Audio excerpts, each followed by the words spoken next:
Fala galera, sejam muito bem-vindos ao terceiro episódio do Topari Cinecast. Estou aqui, como sempre, com o gigantesco Lucão ao meu lado.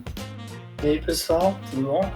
E hoje a gente vai fazer uma review de um dos meus filmes favoritos de todos os tempos, e eu tenho certeza que é um filme que é muito conhecido aí para quem está dentro da cultura pop, e é o Whiplash, do Damien Chazelle. Em português tem o subtítulo Em Busca da Perfeição, Whiplash Em Busca da Perfeição, e esse será o filme que iremos fazer a review hoje, nessa sexta-feira, para vocês encerrarem a semana em grande estilo. E antes de mais nada, vamos já revelar o próximo filme, que o Lucão será o host, escolha de Lucão, manda bala aí. Eu não sei do filme, então vai ser surpresa para todos nós. Manda. Então, tem obviamente muitas opções, né? Assim, os filmes que a gente pode escolher são de uma variedade muito grande. Nesse comecinho tem filme para cacete, né? Então, porra. Vai chegar um momento que a gente vai começar, mano, a ficar maluco, assim, tipo, que filme que a gente pega, né? Mas, cara, eu acho que pra pegar um filme um pouco mais brisa, assim, tudo mais, que eu tava pensando recentemente, eu falei, mano, esse filme é da hora, né? Tipo, eu não penso muito nele, mas acho que seria interessante a gente fazer um episódio que é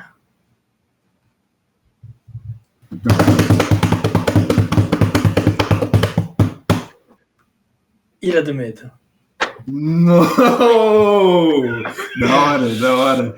A gente tá indo Scorsese, mano, a gente tá indo num filmes assim bem conhecidos no começo. Total, tá ligado? Eu acho que é legal também, né? A gente falar de uns filmes que a gente já eu já vou dando uma dica que no próximo ano eu vou dar uma quebrada nisso na minha escolha, mas por enquanto então tá ótimo.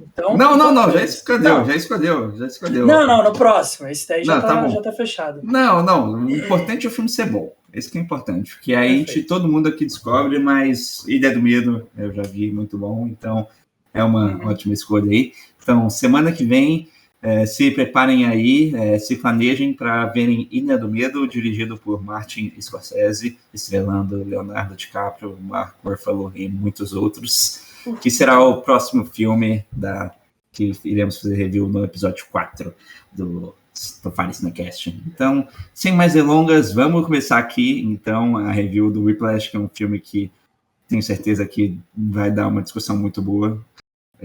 Começando aqui pela sinopse rapidinho do Whiplash.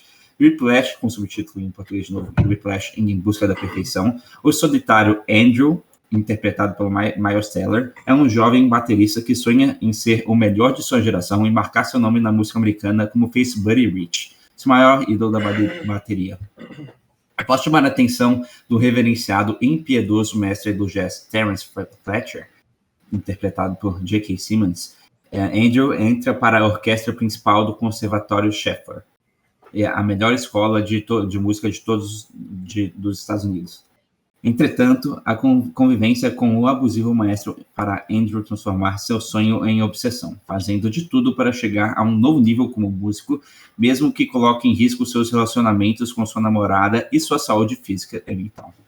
Então, uma review bem completa aí para vocês. Esse é o plot do Whiplash. E vamos aqui, então, começar pelas primeiras impressões, sem spoilers. A gente vai avisar quando a gente for entrar em spoilers, caso você não tenha visto o Whiplash ainda.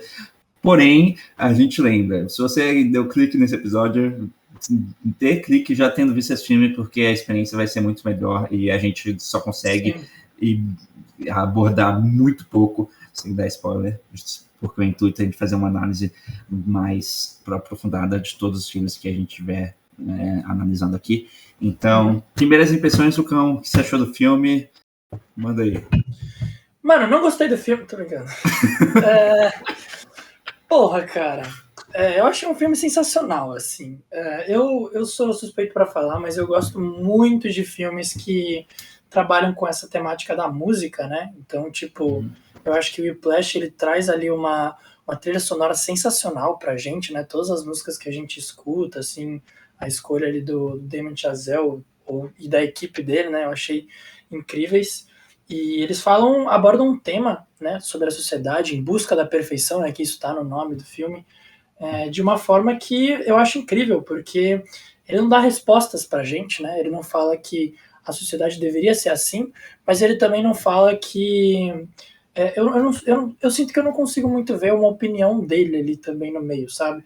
Eu acho que é um filme que ele foi montado para você assistir isso e refletir e tirar uma conclusão própria com base nisso, sabe?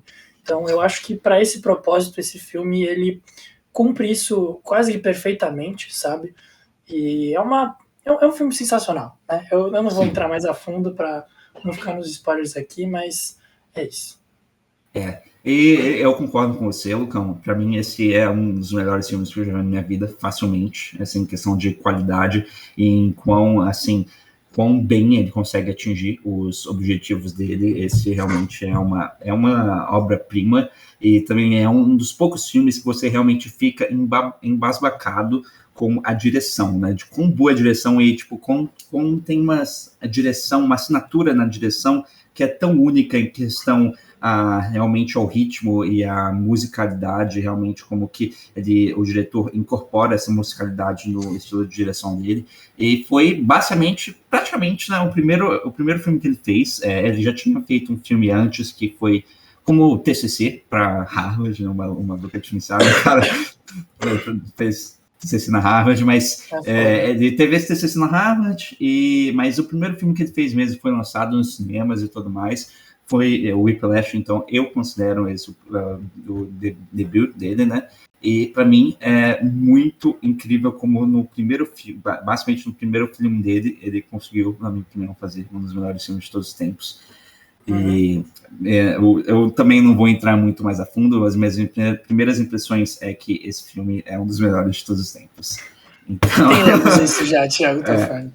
Então vamos entrar logo em spoiler, porque eu tô maluco para começar a falar um pouco mais a fundo desse filme. E antes de mais nada, um bagulho que eu vejo muita gente, eu tenho certeza que eu não estou sozinho nesse barco quando falo que esse, de novo, é um dos melhores filmes de todos os tempos, e tem muita gente na internet que fala que esse filme que não tem defeitos.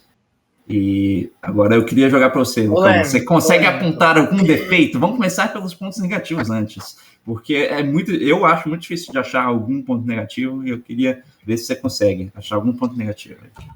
Cara, então, só fazendo uma ressalva aqui, que eu acho que assim, esse filme é muito difícil de você achar um defeito nele, porque muita coisa eu sinto que o diretor, ele fez desse jeito, não porque ele pensa assim, sabe? Mas para você refletir coisas em cima disso.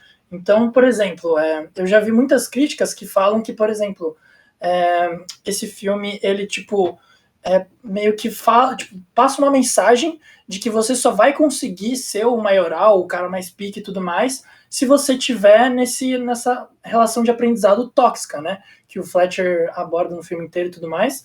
Mas eu não sinto que para isso não me passa. Não faz o menor sentido, sabe? Em nenhum momento, pelo menos, eu vi o Damien Chazelle querendo fazer isso, sabe? Se essa fosse a intenção dele com a mensagem do filme, aí eu acho que a abordagem seria completamente diferente, sabe? Então, se você interpretou assim, aí é a sua visão sobre o filme, entendeu? Mas eu não vejo isso como um defeito, entendeu? Eu vejo isso como algo amplo. Mas, assim, falando de pontos negativos, né? Para mim é muito difícil pensar em um, mas tem uma coisa que eu não gosto muito, e que talvez você discorde, tudo bem, mas que é a relação do Andrew com a Nicole, sabe? Porque... Ok. Não, mas vou explicar. Tá bom, eu vou explicar. Eu sinto que ela é abordada de uma forma um tanto quanto superficial, sabe? A princípio, a gente vê aquelas ceninhas, né, aqueles encontrinhos deles no cinema e tudo mais, que eu acho algo extremamente interessante, né? E aí a gente já pula depois, mais pra frente, pro encontro deles, né? E assim, eu gosto muito desse encontro, porque a gente consegue muito ver a dualidade do Neiman, né, nessa hora. Então, em todos os momentos que ele não tá falando sobre essas coisas de música e ser o maioral e tudo mais, a conversa flui muito bem. Mas quando ele começa a falar, tipo, não, em que escola você estudou, né? Eu fui na Schaefer porque é a melhor escola musical de todos os tempos, acho que é isso que ele fala, né? Não sei se ele fala dos Estados Unidos, mas... Do mundo, eu acho. Do mundo, exato, enfim. E aí você vê que dá uma quebrada no clima e tudo mais. Então, eu acho que é uma interação muito interessante. Mas a personagem da Nicole, ela já não me mostra nenhuma ambição, sabe? Então eu sinto que ela é tratada com um certo estereótipo que me incomoda um pouco, sabe? Que é tipo, esse cara é o maioral e tudo mais, ele tá ficando com uma garota que ela simplesmente não sabe o que ela quer da vida, né? E fica meio por isso mesmo, sabe?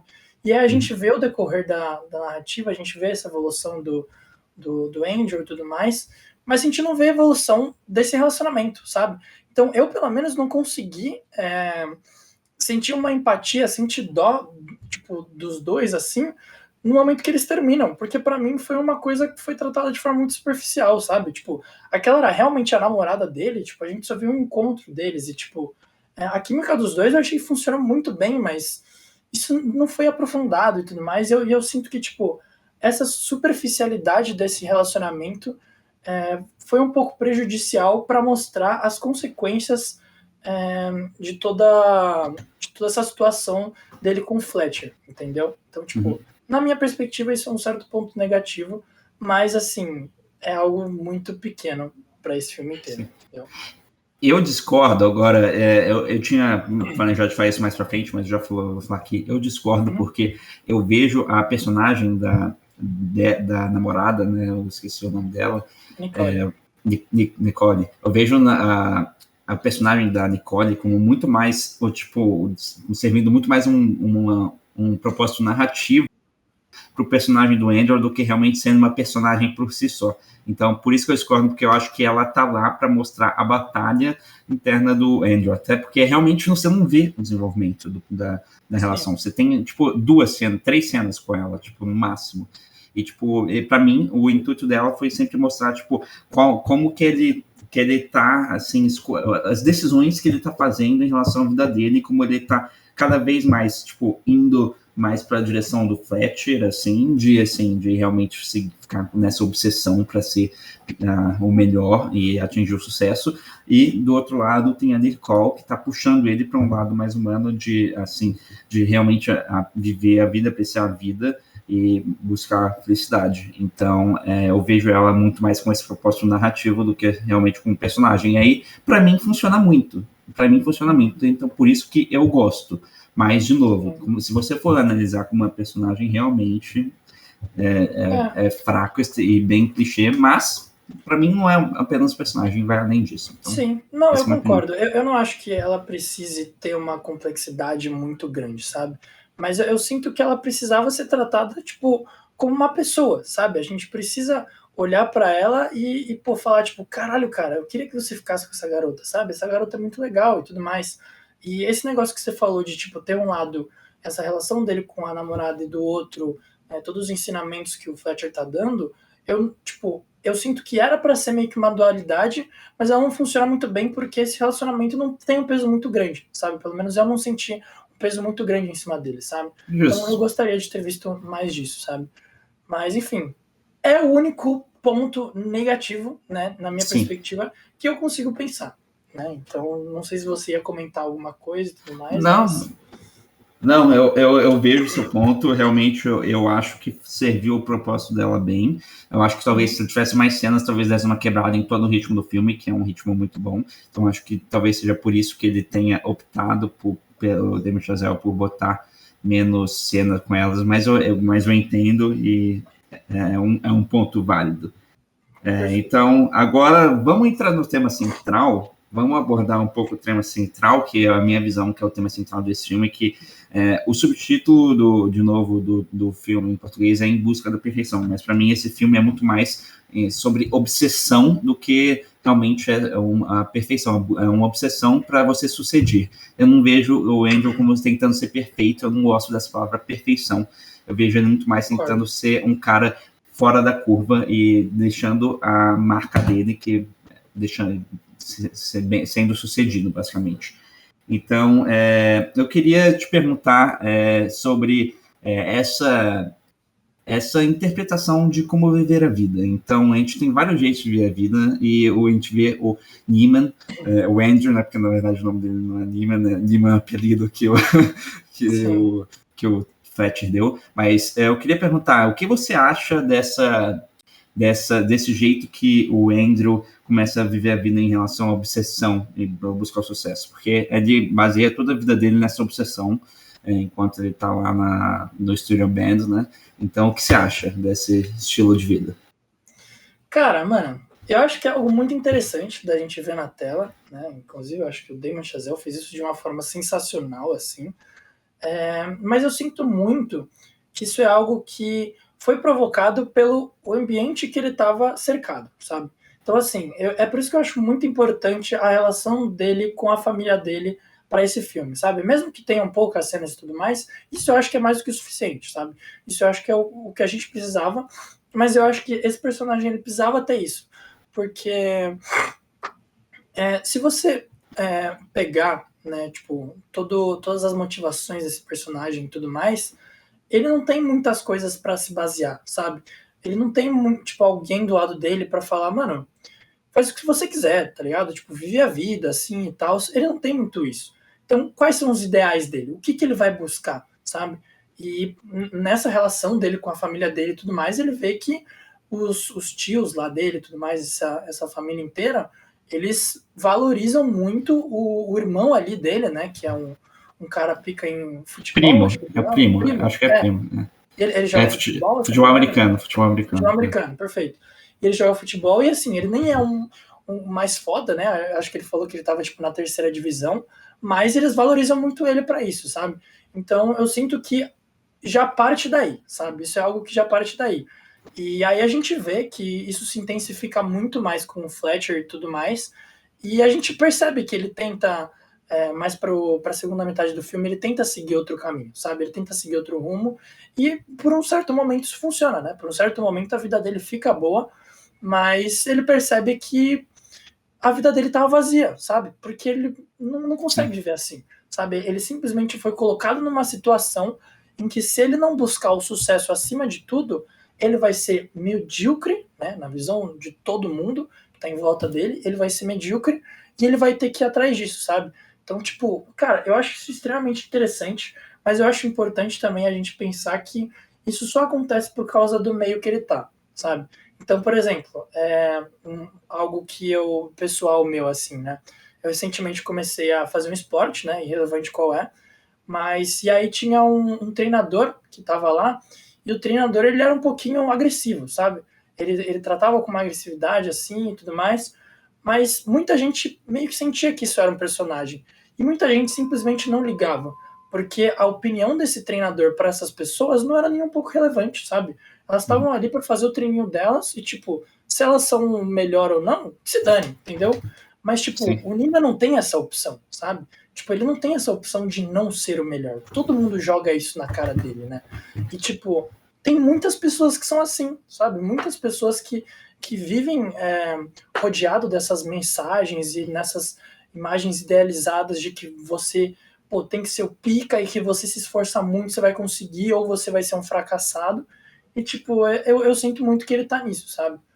Sim. E, enfim, passo a palavra para você aí, para eu não começar a ficar redundante aqui. Não, eu concordo muito com essa sua visão, e para mim esse filme gira em torno disso, dessa obsessão dele, e para mim é muito interessante ver como com essa presença dessa figura meio que quase paterna, né, dessa inspiração aí pro Andrew, que ele realmente entra nesse caminho da obsessão, porque antes ele tava treinando duro e tudo mais, mas ele não tinha esse empurrão, né? Na hora que ele teve esse empurrão, ele não conseguiu parar. E agora, para mim, a melhor parte em relação a isso, essa obsessão pelo seu sucesso, como ela foi abordada nesse filme, para mim, é como foi mostrada a contraparte dela. Porque eles poderiam muito bem ter feito um filme assim, de o cara simplesmente só tá buscando, e é isso, mas eles, no filme inteiro, puxam ele para um lado da obsessão e, ao mesmo tempo, puxam ele para um lado da humanidade. Isso eu achei muito interessante, e essa parte da obsessão é 100% o Fletcher, e puxando ele para esse lado da obsessão, e esse lado da humanidade é muito o pai dele e a namorada dele, que puxam para esse lado de, assim, realmente ser uma pessoa que se importa que cria laços emocionais com outras pessoas e que realmente vive uma vida compartilhada com outros, e baseado muito mais em sentimentos e tudo mais, ao invés de ser o Fletcher que está querendo ser um cara que tá impulsionando você a ser um cara perfeito, que ser um cara bem sucedido. Então, para mim, foi muito interessante como ele não ficou simplesmente nesse negócio de um cara buscando por obsessão, e como ele sempre puxou o Andrew para esse outro lado, e para mim isso fez com que a estrutura da história ficasse realmente muito boa, e em questão de todos os plot points e como o plot foi estruturado, para mim ficou muito bom. E agora, queria fazer uma pergunta para você, Lucão, ainda nesse tema aqui. A gente vê, de novo, o Andrew nessa busca pelo sucesso, e eu queria fazer uma pergunta. Existe um limite nessa busca? Porque nesse filme a gente vê o Andrew toda hora passando de um limite. Então, você acha que existe um limite, ou realmente essa busca pelo sucesso é você ir ao seu máximo e você vai conseguir? Cara, porra, isso é uma pergunta, velho, que nossa, muito difícil de responder, tá ligado? E eu acho que, assim, não tem como a gente aplicar uma fórmula pra isso, sabe? Não tem como pra você falar, tipo, a busca pelo sucesso acaba aqui, entendeu? Eu acho que isso é caso a caso, e eu acho muito interessante esse desenvolvimento do Nima, né? É justamente por isso, né? Porque foi um negócio que você falou agora, de tipo, eles exploram muito essa dualidade entre a humanidade dele, os sentimentos e tudo mais, e a parte do sucesso que ele busca. E a gente vê que ele é um personagem que, diferente do que geralmente os filmes retratam, né? Que o certo é você ir pela parte mais humana, os sentimentos e tudo mais, ele é um personagem que não vai se satisfazer por isso. Eu sinto, pelo menos, que ele precisa dessa busca pelo sucesso, sabe? E foi algo que, com certeza, foi criado dentro dele, né? Pelo meio que ele cresceu ali e tudo mais. Mas agora ele é um cara que ele precisa disso, entendeu? Então, no caso dele, qual que é o limite? Ele não tem limite, sabe? O limite dele é até ele conseguir aquilo. E se ele não conseguir aquilo, ele não vai estar satisfeito. Ele nunca vai estar satisfeito, sabe? Então, tipo, eu sinto que primeiro a gente tem uma perspectiva individual, né, de cada pessoa, assim, então, tipo, de acordo com a forma como ela se sente em relação a isso, esse limite pode mudar e tudo mais. Mas, cara, se a gente fizer uma pergunta, tipo, mais ampla no geral e tudo mais, mano, eu sei lá, sabe? Eu penso que, tipo, eu acho que não, mano. Eu acho que, sinceramente, eu não acho que tem um limite pro sucesso, sabe? Porque pra mim isso é uma questão muito individual. E, porra, mano, se o cara quer destruir a vida dele, tipo, não destruir a vida dele, mas destruir os relacionamentos dele e tudo mais, pra só focar nisso, sabe? A gente impor que ele tá errado e tudo mais, é a gente querer fazer, tipo, lavagem cerebral nessa pessoa, sabe? Falar que você tem que viver de acordo com o que a gente acha que é o certo, sabe? E o certo é você valorizar a sua relação com a sua família e tudo mais. Mas eu acho que pessoas que não têm limites, né, que não têm freios e tudo mais, aí isso ser gerado, isso eu acho problemático, sabe? Que isso eu acho que é um problema que, tipo, não deveria acontecer. As pessoas não deveriam chegar no ponto que o Neiman chegou, entendeu? Mas, na minha opinião, nessa sociedade que a gente está atualmente, não tem. Eu acho que, sinceramente, não tem. Muito bom, muito bom. Eu queria só puxar um negócio que você falou aí, enquanto você estava dando sua resposta. Você falou que o Andrew tinha esse negócio dentro dele que ele precisa dessa busca pelo sucesso.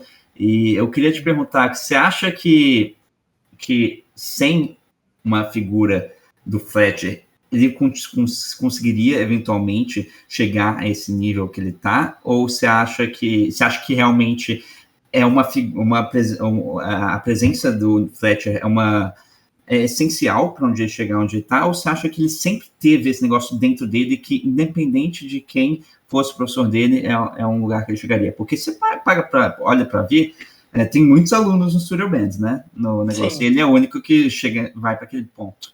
Então, sim, o que você acha? É verdade. Você diz naquele ponto, tipo, de fisicamente as habilidades dele na bateria e tudo mais. Do final, de chegar no ponto final. Cara, se ele precisa do Fletcher ou não, é que eu acho assim, eu tenho medo de falar que sim, né, e impor aqui justamente a crítica que os caras estavam falando, que você só consegue... Mas essa é a sua interpretação, então... Mas, cara, eu acho que ele precisa do Fletcher, tá? Eu acho que, respondendo aqui curto e grosso, eu acho que sim, eu acho que sem ele não conseguiria chegar naquele nível, sabe? Mas eu não acho que isso é uma questão mais de, tipo, habilidade, sabe? Eu não acho que ele não conseguiria chegar naquele nível porque ele não teria o treinamento necessário. Mas eu acho que ele não conseguiria chegar ali porque ele não chegaria a um ponto que, tipo, provavelmente ele ficaria desmotivado, sabe? Provavelmente ele não veria progresso e eu não acho que ele continuaria se esforçando da mesma forma que ele estava, né? Tipo, quando ele estava treinando com o Fletcher, entendeu? Porque ali ele via as coisas como se fosse, tipo, questão de vida ou morte, sabe? Tipo, não é exatamente isso, mas, porra, se eu não conseguir chegar nesse nível, já era. Pra mim, acabou, sabe? E, tipo, o Fletcher causa isso nele, sabe? E eu sinto, pelo menos, que ele é um personagem que, tipo, se ele não tivesse isso, tipo, eu não acho que ele conseguiria encontrar algo dentro dele forte o suficiente para conseguir fazer com que ele treinasse o suficiente para chegar nesse nível, entendeu? Então, eu não sei dizer agora se isso é um caso para a maioria das pessoas e tudo mais, e tipo, isso tem que refletir muito mais sobre, mas eu acho que nesse caso em específico, sim, eu acho que ele precisa do Fletcher.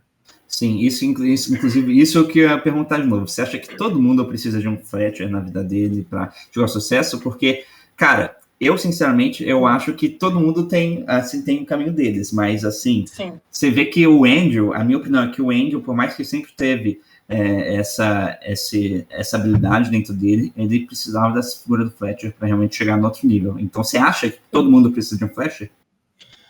Cara, você jogou, agora eu vou ter que pensar em algo, tá ligado? Mas, pô, mano, eu acho que não, sabe? Eu acho que, sinceramente, é meio difícil você jogar, tipo. Porque o Fletcher é um modelo, sabe? É um sistema, e é um sistema que ele prega você elevar a pessoa até o limite e esperar que ou ela vai quebrar ou ela vai se superar, sabe? É justamente isso que prega o que ele pensa, sabe? Mas eu acho que você pensar que todas as pessoas, para você atingir o limite delas, isso funcionaria, pelo menos na minha perspectiva, isso é algo que tá errado, sabe? Eu acho que podem ter pessoas que, tipo, ela consegue atingir o auge dela sem ter esse treinamento intenso, sabe? Às vezes essa pessoa, ela, tipo, é mais desligada e tudo mais, e, tipo, ela toca, mas ela não toca tanto, mas aí, tipo, sei lá, cara, isso é um campo que eu acho que é muito subjetivo Sim. e, pelo menos, eu acho muito difícil achar uma resposta concreta para isso, sabe? Sim, Mas eu acho que não. Eu também acho não, eu concordo, mas eu acho que a gente consegue concordar que no caso do Andrew, ele precisava de um Fletcher, né? Sim, eu acho que sim. Ele precisava. Tá bom. E agora vamos emendar a questão do Fletcher. Vamos entrar um pouco mais a fundo no Fletcher, que é um dos personagens mais interessantes, assim, que Sim. eu já vi. Eu queria fazer uma pergunta para você. Você acha que a metodologia dele está certa ou errada? Você acha que você tem uma opinião? Mano, eu acho que tá errada. Tá Sendo errada? bem sincero assim, tá ligado? Não, Eu acho que tá justíssimo, errado. justíssimo. Porque eu acho que assim, mano, a metodologia foi feita exclusivamente, né, pra criar pessoas fodas, tá ligado? E tipo, ela, de certa forma, é um pouco eficiente nisso, sabe? Então, quando você faz isso, você filtra. Então, ou a pessoa vai dar certo e vai dar muito certo, e ela vai virar um Charlie Parker, né, que é o exemplo que eles usam várias vezes no filme, ou a pessoa vai quebrar, entendeu? Então, você sabe que essa pessoa, pelo menos nessa metodologia, ela não conseguiria atingir esse nível, sabe? Então, eu acho que é algo eficiente. Mas eu acho que você dizer que essa metodologia está certa é a mesma coisa que você dizer que as pessoas precisam atingir o nível máximo dela, sabe? Eu acho que não, mano. Eu acho que a gente não precisa que todo mundo vire um Charlie Parker, sabe? Tipo, pô, se o cara quer realmente dar a vida e se esforçar por isso, eu acho que deveria ser mais decisão dele do que da pessoa que tá ensinando ele, sabe? Tipo, você fazendo isso, você quebra completamente com o psicológico da pessoa, sabe? A pessoa vive à mercê disso e eu acho que isso não é algo saudável, sabe? Eu acho que enquanto isso existir, vão continuar tendo mais Andrew Neemans, né? Que precisam disso porque isso existe, ou seja, pode precisar disso, e isso vai continuar não crescendo, né? Mas vai continuar sempre tendo isso, tá ligado? Então, tipo, não foi uma resposta muito concreta, mas pelo menos na minha perspectiva, eu acho que isso tá errado. Não, eu sinceramente não tenho uma opinião formada. Eu acho que, de novo, não. Na verdade, tem sim. Eu acho que tá errado. Não tem como falar que tá 100% certo, 100% errado. Eu acho que tá errado Sim. porque eu não concordo do jeito que trata as pessoas. Para mim, é inadmissível. Eu não acho. O negócio é o seguinte: chega numa pergunta clássica, que é os fins justificam os meios, os fins justificam os meios? Sim. E eu acho que não. Tem muita gente que acha que não sim. também. Eu acho que não. Você, assim, para você virar um melhor matriz, você precisa, né? Precisa destruir uma pessoa, você precisa matar uma pessoa, entrar nesse acidente de carro? Não, eu acho que não. Eu, sinceramente, acho que não. Mas, de novo, ele é extremamente eficiente no jeito dele. Não sei dizer extremamente, porque com certeza a gente viu o caso do cara que se matou, né? Que com certeza ele era um Andrew Neiman que com certeza ele era um Andrew Neiman, inclusive, talvez esse tenha sido o destino do Andrew Neiman também, porque a gente não sabe o que aconteceu com ele, né, cara? Talvez ele tenha se matado também depois de anos e ele não foi bem sucedido. Ele mandou o solo pica, mas a gente não sabe. Então, para mim, eu acho que realmente uma pessoa não devia ter um poder desse sobre a vida de outras pessoas. Eu acho que no final ele destrói muito mais do que ele constrói. Essa é a minha opinião, mas assim, esse tipo de personagem é muito interessante porque a gente sempre vai discordar. Eu tenho muita certeza que tem muita gente que vai falar que ele está certo, que a gente precisa de um Fletcher para realmente tirar o melhor das pessoas, mas eu acho que não. E tem também aquela cena dele conversando com o Andrew depois de toda a merda ter dado lá no show de jazz do Fletcher. Acho que é uma das melhores cenas do filme, que realmente uma das cenas que você consegue entender melhor o personagem, de tipo, ele falou que o próximo Charlie Parker, né, ele nunca seria desencorajado. Então o que ele quis deixar entender é tipo, ele tá lá procurando o próximo Charlie Parker. Os não Charlie Parkers, eles vão desistir. Eles vão desistir antes que eles se quebrem. Mas os Charles Parkers, eles vão continuar até eles virarem Charles Parkers. Então é muito interessante e eu vejo essa visão dele, mas eu não concordo nem com essa visão dele, porque, por exemplo, esse cara que se matou, eu esqueci o nome dele, o aluno que se matou, ele poderia ser... Eu acho. Sean alguma coisa, né? Eu acho que Sean é o prenome. Mas esse aluno dele que se matou, cara, ele talvez seja o próximo Charlie Parker, tá ligado? Sim. Mas o próximo... Quem disse que o Charlie Parker é uma pessoa que não poderia ter se matado, sabe? Então, para mim, você pode transformar ele em uma pessoa muito boa, mas isso não tira o fato que toda essa manipulação emocional prejudicou a vida da pessoa e realmente fez ela tomar medidas extremas, como foi o caso do aluno. Então, eu inclino mais pro lado do ele tá errado, mas, de novo, como ele é um personagem muito complexo, eu acho que dá muita para interpretar de muitos jeitos diferentes. Sim, e só fazendo uma adição aqui, eu acho que, tipo, eu gosto muito desse personagem, porque se a gente pega os antagonistas, né, principalmente acho que de filme de super-herói, tá, que é o exemplo que eu tô pegando aqui. Sim. Mas você pega os antagonistas, os caras que são os vilões e tudo mais, muitas vezes você vê que a base da motivação deles faz muito sentido, né, então, tipo, você pega um Thanos da vida e tudo mais, você vê que, pô, o raciocínio por trás desse cara faz muito sentido, sabe? Tipo, você consegue entender de onde que ele chegou em tudo isso. Mas os meios, a forma como ele executa isso é sempre algo absurdo, sabe? Algo tipo, eu preciso varrer o mundo inteiro para criar um mundo melhor. Tipo, e aí chega nesse ponto que você fala, mano, é obviamente que esse cara tá errado, tá ligado? Ele quer destruir o mundo inteiro. Tipo, essa é a sua solução, sabe? Então, tipo, eu acho o Fletcher muito interessante porque ele não é isso, sabe? Ele não é um negócio que, tipo, ok, isso faz sentido, mas isso aqui é completamente errado, então foda-se, ele tá errado. É tipo uma complexidade por trás do pensamento dele muito grande, que você compreende, e mesmo que você discorde, você consegue entender como ele chegou nisso, sabe? Você consegue ainda ficar com uma certa dúvida sobre se, tipo, aquilo não faz um pouco de sentido, sabe? O que ele tá pensando não tem um pouco de sentido, mesmo que você discorde e tudo mais. Então, tipo, eu gosto muito desse personagem por isso, sabe? Sim. Sim, eu concordo, mas quando você fala do Thanos, cara, eu acho engraçado porque o Thanos está completamente errado. Se você entra um pouco mais, ele está errado até na base. Até na base ele está errado. Mas eu acho interessante como a maioria das pessoas botam o Thanos como um cara que tem raciocínio certo e a execução errada.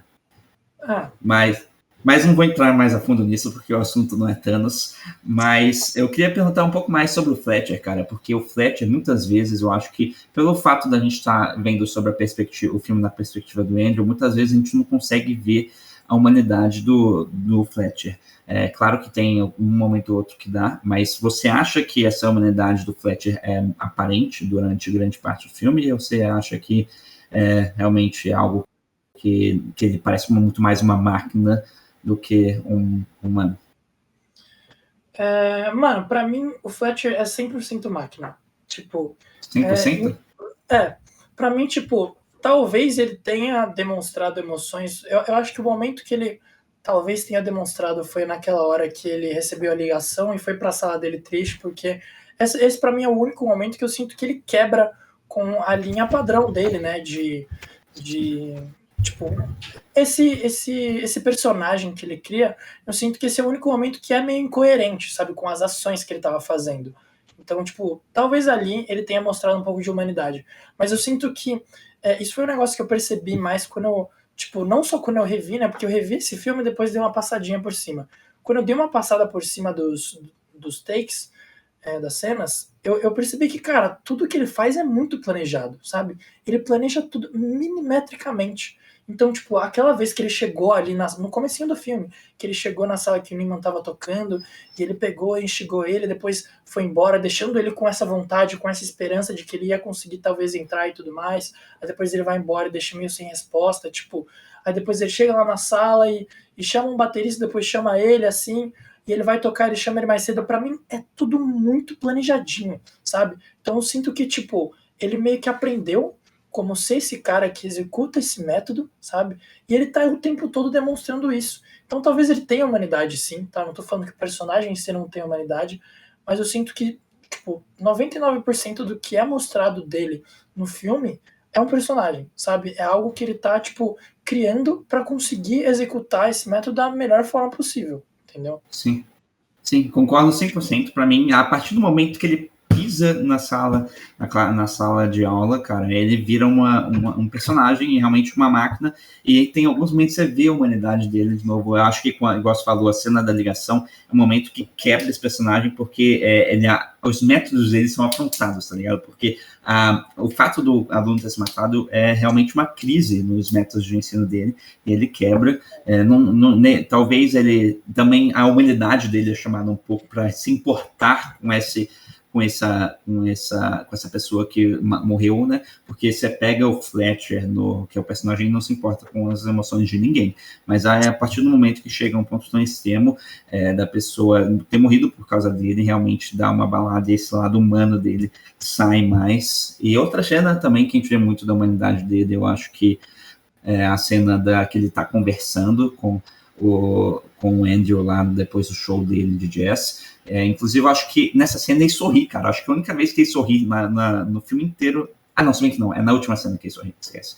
Mas tem outro bagulho que eu vou falar sobre essa cena nas curiosidades sobre os filmes, mas eu acho que essa é outra cena que a gente vê essa humanidade dele e eu concordo. No final, tipo, aquele sorrisinho dele no final, eu sinto muito que foi tipo caralho, eu consegui, que porra, mano. Sim. Deu certo, tá ligado? Nossa. Sim, o personagem quebrou lá também. No momento que ele sorri, ele quebra o personagem, porque total, o objetivo foi cumprido, basicamente. Sim, essa é a mensagem que eles querem deixar entender, mas claro que essa mensagem é muito mais complexa do que simplesmente feliz para sempre, né? Mas eu concordo, para mim, o Andrew, ele tenta não mostrar essa humanidade, ele tenta ser um personagem totalmente sem... Desculpa, o Fletcher. Ser esse personagem totalmente sem humanidade, mas tem horas que a gente vê realmente essa quebrando, e eu acho muito interessante como eles moldam para ser realmente uma máquina na visão da audiência, mas o Damien Chazelle ele sempre coloca lá algumas coisinhas para mostrar, é uma pessoa, tá? É uma pessoa, não se esqueça que ele é uma pessoa. Então, eu gostei... Tipo, antes de você falar isso, eu nem tinha tentado pescar esses pontos assim, sabe? Então, tipo, eu tinha muito a minha visão de que ele era 100% uma máquina o tempo todo, mas, tipo, só agora parando para pensar e ouvindo o que você tá falando que eu consigo ver ali uns momentinhos que a gente percebe, a gente consegue entender um pouquinho mais a fundo, né? Que é muito difícil, porque a gente não é Sim. mostrado muito sobre quem ele é, né? Mas a gente consegue entender um pouquinho mais a fundo como esse personagem pensa, assim, o que ele sente e tudo mais. Então, tipo, é um bagulho muito bem construído, sabe? É É muito bem construído. muito bem feito. Uma obra-prima do Damien Chazelle. E falando um pouco mais ainda do Fletcher, e agora junto com o Andrew, sobre o relacionamento dele, do Andrew, queria perguntar para você se uma pergunta que eu acho que é muito interessante a gente fazer essa indagação. Você acha que o Andrew vai virar um Fletcher? Você acha que o futuro do Andrew é virar um mini Fletcher e replicar os métodos do Fletcher, considerando essa admiração que ele tem pelo Fletcher e o fato de ele estar sempre buscando a aprovação dele? Mano, eu sinto que não.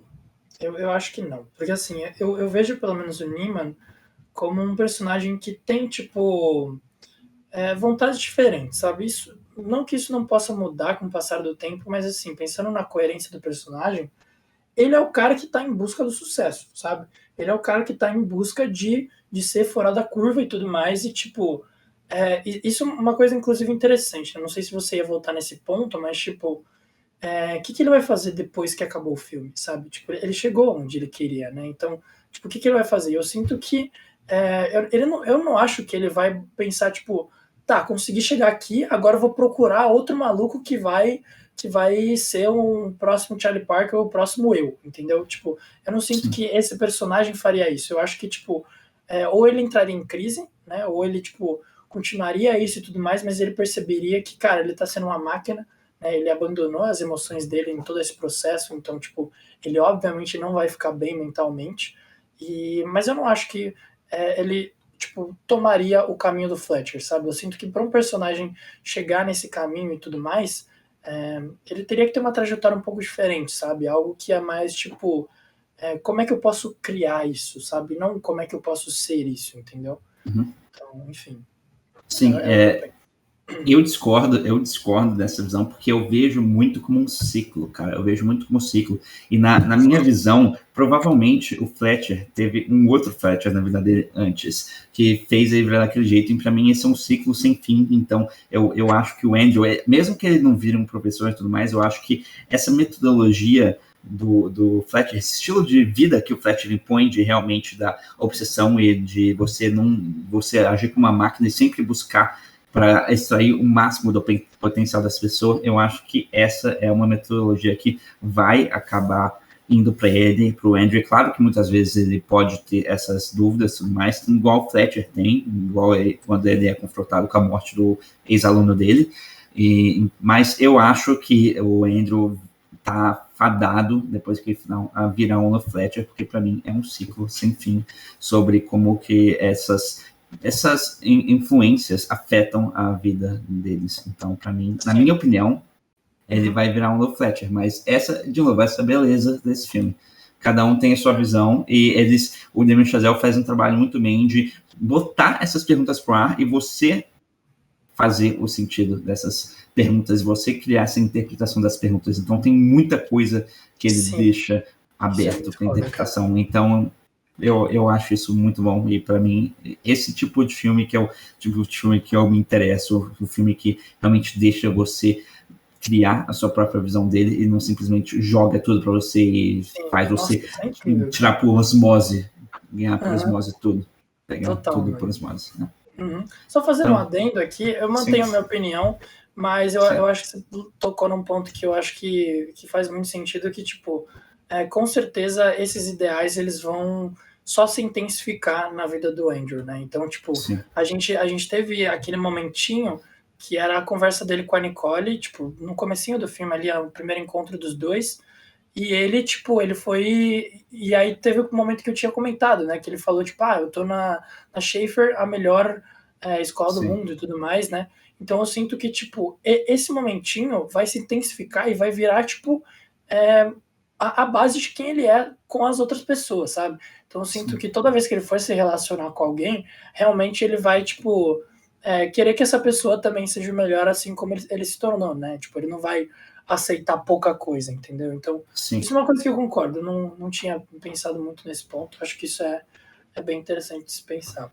Sim, e de novo, mesmo que ele não vire professor, cara, imagina, um dia ele tem, não sei, não acho pouco provável, mas se um dia ele tem um filho, eu vejo muito o Andrew realmente tendo essa abordagem Fletcher em relação ao filho dele, ou até próprias pessoas assim na banda dele com quem ele trabalha. Então, para mim, ele realmente está fadado a virar um novo Fletcher, mas aí, de novo, a interpretação de cada um. Então, vamos para talvez a melhor parte desse filme, que é o final. Eu tenho certeza que eu não estou sozinho quando eu falo que esse é com certeza um dos melhores finais de todos os tempos. Eu acho que a maioria das pessoas que viram esse filme concorda com isso, que esse é um dos finais mais bem executados já feitos no cinema. Eu arrepio só de pensar. Sim, mano. Sim, eu posso ver esse final 500 vezes que ele nunca vai ter negócio. Assim, mano, toda vez que eu vejo, eu falo, cara, esse final é muito maior do que imaginei, tá ligado? Eu tinha a impressão dele ser bem menor. Toda vez que eu vejo, eu falo, cara, eu achava que era menor esse final. É tipo, mano, uns 20 minutos. Só a última cena. Né? Sim, é muito grande. Cara, é sensacional que ele tipo quase um ato inteiro. Sim, é quase um ato inteiro. É sensacional, é sensacional. E começando bem pelo comecinho desse final, antes de a gente entrar muito nas questões mais realmente subjetivas. Fletcher, a abordagem que o Fletcher fez com o Lehman, você se interpreta como sendo um último empurrão ou simples vingança pura? Como ele já tinha desistido do Andrew e simplesmente jogou, agora eu quero te ferrar, agora eu quero ver você sofrer, ou ele estava dando esse último empurrão para ele se suceder? O que você acha? Cara, eu acho que assim, pelo menos eu acho que isso é uma questão que, tipo, sei lá, eu acho que não tem certo ou errado, sabe? Então, tipo, se você discordar de mim, eu não vou ter como lançar um contraponto e tal, isso é só o que eu li mesmo ali na hora. Mas eu sinto que foi um último empurrão, tá? Eu acho que foi isso. Porque, pelo menos, tentando analisar pela perspectiva do Fletcher, tipo, o cara já se fudeu, sabe? Ele saiu da universidade e, tipo, com certeza ele sabia que foi o Andrew, né? Ele mostrou ali no final que ele sabia e eu acho que, tipo, ele deve ter deduzido isso desde o começo, entende? Mas, tipo, o que ele ia ganhar, tipo, fazendo uma vingança com o Neiman, sabe? Tipo, ele é um personagem que desde o começo ele foi feito para criar o Charlie Parker, sabe? Eu acho que não tem por que ele simplesmente desperdiçar esse momento ali que ele ia ter, tipo, fazer uma vingancinha, sabe? Eu acho que você pensar que aquilo foi um último empurrão, que foi um último momento de tipo, ok, eu vou botar esse moleque numa puta situação merda, né? Talvez tenha um toquezinho de vingança ali no meio disso, tipo, vou fazer ele se ferrar, mas, tipo, eu quero ver se ele quebra, né? Eu acho que esse é o momento que, tipo, ou ele vai quebrar mesmo, ele tinha confirmação, ou o Neiman vai quebrar e vai vazar do palco, ou vai tocar super mal, ou ele vai se superar, entende? Então, tipo, eu pelo menos sinto que foi assim, entendeu? Mas não sei o que você acha. Não, eu concordo. Eu acho que a primeira vez que eu via muito como uma vingança pura. Eu acho que algumas falas dele deixam entender que é uma vingança pura, mas, por outro lado, tem uma fala que, para mim, deixa entender que talvez seja um empurrão quando, tipo, ele para de tocar lá a primeira música e, tipo, aí o Fletcher chega nele e fala, eu acho que esse realmente não é pica mesmo, né? Você não é bom. E, para mim, isso é muito um desafio para ele. Sim. Então, eu acho que essa linha, essa fala do Fletcher, eu acho que o que faz achar que é um último empurrão. Mas eu acho que é um pouco do que você falou também. Eu acho que mesmo que for uma vingança pura, eu acho que tinha um pouco os dois. E porque ele fez de um jeito que, se ele não virasse picão, ele tinha se vingado, e se ele, tipo, virasse picão, ele virou picão, né? Então, sim, como fala em inglês, é um win-win situation, então ele ia ganhar de qualquer jeito, ia ser bom para ele de qualquer jeito, de um jeito ou de outro. Mas eu vejo um pouco mais como um último empurrão do que vingança pura, mas eu acho que um pouco dos dois. Eu acho que ele é um personagem que, cara, a gente vê, tipo, eu pelo menos percebi muito isso, sabe? Ele é muito inteligente. Tudo que ele tá fazendo, ele tá criando meio que uma estratégia ali, sabe? Ele pensa, quando ele jogou a cadeira, eu sinto que, mano, essa cena é muito genial, porque eu sinto que ela já tava inteira na cabeça do Fletcher, sabe? O Fletcher, ele pensou em falar, puta, eu vou motivar esse moleque, eu vou fazer ele ficar aqui motivado e tudo mais. Aí eu vou submeter ele a um negócio que ele vai começar a errar o tempo e tudo mais. Tipo, não sei se o Neiman errou o tempo ou não, sim, tá? Não tô falando que ele não tenha errado, né? Talvez ele tenha errado mesmo, mas eu sinto que desde o começo ele já tava planejando criar uma situação merda, assim, e fazer o Neiman chorar, talvez, e tudo mais, sei lá, levar ele ao extremo. Então, tipo, esse personagem é muito inteligente, sabe?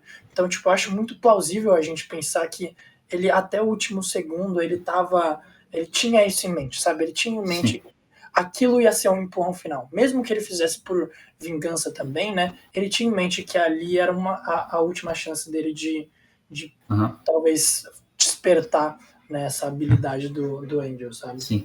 E pra mim, essa cena que você falou, cara, do tempo é um negócio muito legal também, porque também não sou um especialista em jazz, bateria e num ritmo musical, mas pra mim, cara, ele pode até estar num tempo diferente, mas pra mim, mesmo se tivesse, é um negócio que daria pra relevar, cara.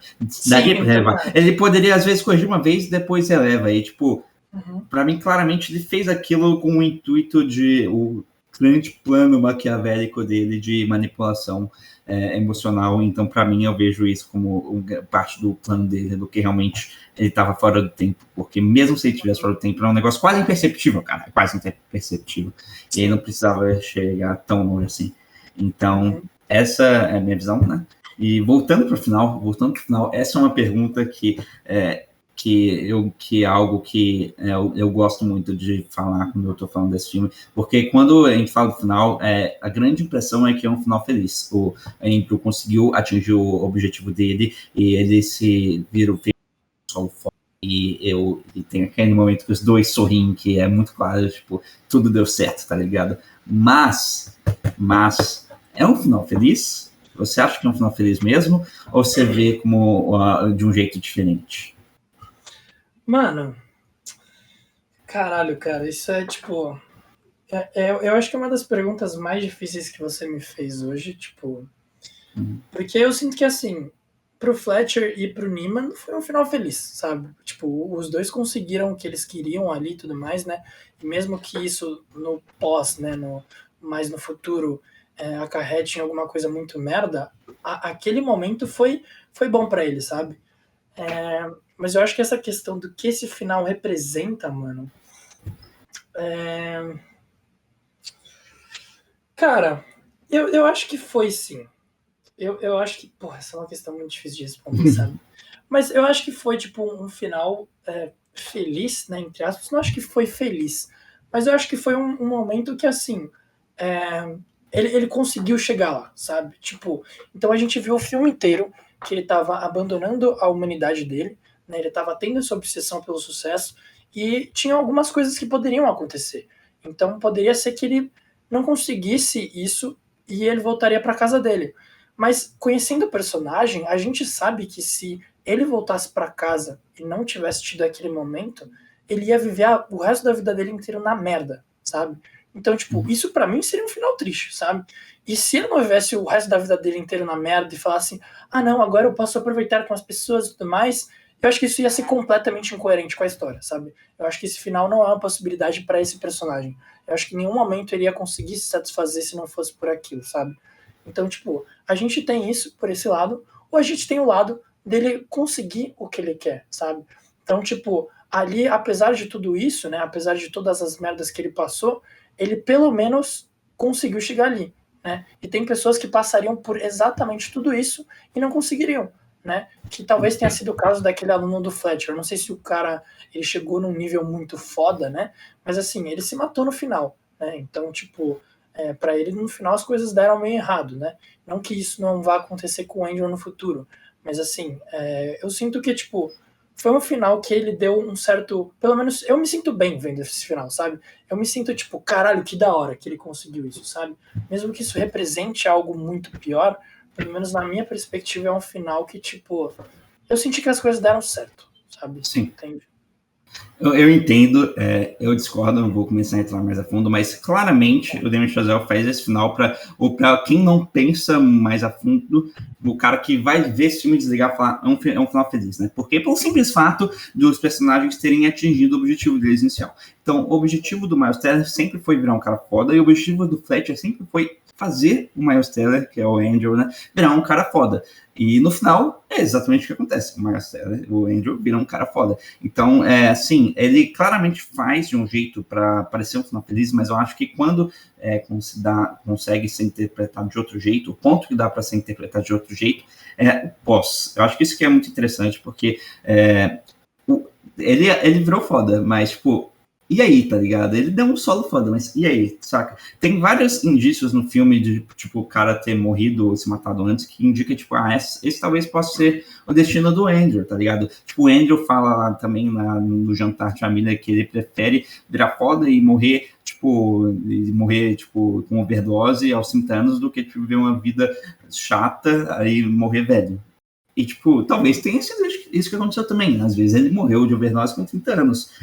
Mas eu vejo, eu acho que, tipo, esse final, ser feliz ou triste, eu acho que varia muito da pessoa que tá vendo. Eu acho que isso é muito louco.